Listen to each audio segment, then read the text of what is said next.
If you've been looking for advice about early ejaculation, have you seen those articles with titles like "The Best Ever Sex Positions to Last Longer in Bed"? You probably have. Every sex blogger has written one, and it can be good advice. A lot of guys, couples, they're routinely having sex in positions that aren't working, or the guy is supporting himself or moving his body in ways that make him come sooner. For an example of such advice, I'll link in the description to a recent video from sex therapist Vanessa Marin and her husband Xander about their 3 recommended positions.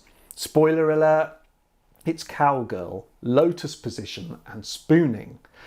But they do a really good job of explaining why this helps men to last longer. It's good stuff. And I also teach a couple of positions on my course too when working with clients. There's an optimized version of the guy on top missionary position and a partner on top position that works for longer sex sessions. And I go into quite a bit of detail on how to get in and out of these positions like a pro. So all this advice is sensible. What you're currently doing probably isn't helping.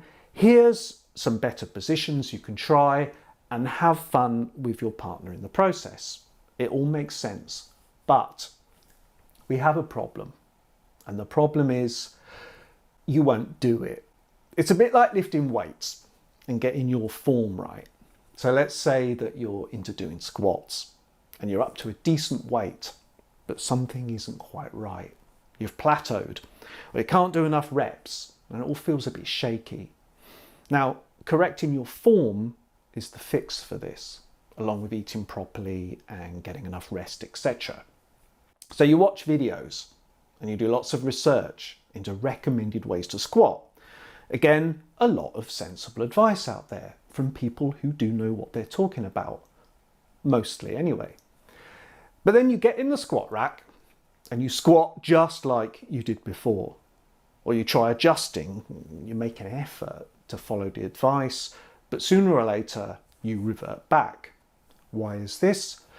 Because the new form is an unfamiliar and possibly an uncomfortable movement pattern. It feels risky even when you've got 160 kilos on your back. You feel vulnerable there in the middle of the gym. Everyone else doing their thing, glancing at you in the mirror, or it feels like it. Your form might not be great, but you've got this far. You're this strong. And you have muscle memory. Your body just does it.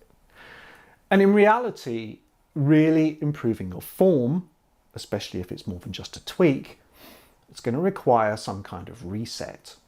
You'll need to go lighter again, maybe just squatting with the bar to start off with.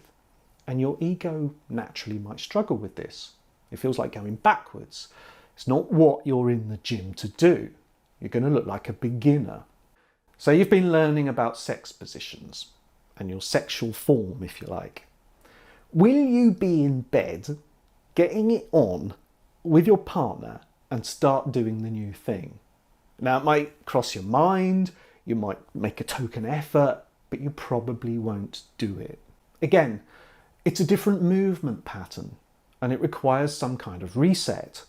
If you're going to get used to moving differently during sex or in a different position, it's really hard to achieve that in the hot throes of passion. Your partner probably needs to be on board, so it requires a conversation too. And that might be awkward. You might feel vulnerable, like a beginner again. It's easier to carry on doing what you do, even if it's not optimal, even if it doesn't last very long or it's unsatisfying. Muscle memory can keep us stuck in the gym and in bed. Adjusting our sexual technique is actually probably harder than addressing our squat form or something like that. The pressure of keeping up our performance and satisfying our partner is actually heavier on us than 160 kilos on the bar.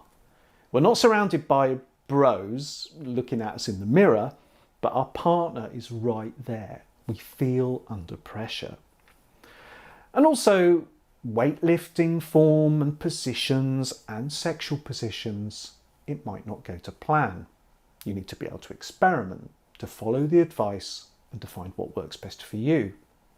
For example, In bed, some guys find that being underneath with a partner on top, that helps them to last longer. They can stay more relaxed. But other guys find that they come even quicker when they're not on top. So depending on their proportions, couples find different angles and positions work better than others. So there'll be some trial and error. Learning new sex positions, it can feel like playing naked twister, figuring it out. And that's fun if you're talking about it together and you're not trying to perform, you're not trying to play it cool.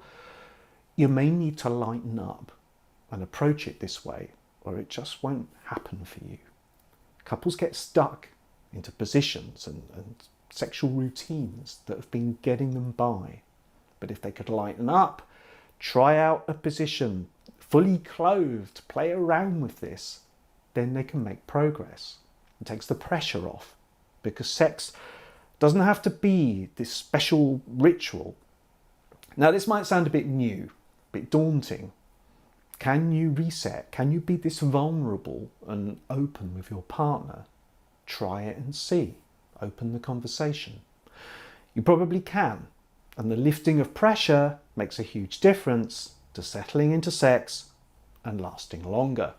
I hope this helps, and thank you for watching. If you have any questions about premature ejaculation or sexual confidence in general, please feel free to get in touch, and my website is linked in the description below. And you'll find lots more advice in my Bang on Time self-help course, which teaches the essential skills for managing your sexual excitement and enjoying sex for longer. And there's a link to that in the description too, guaranteed.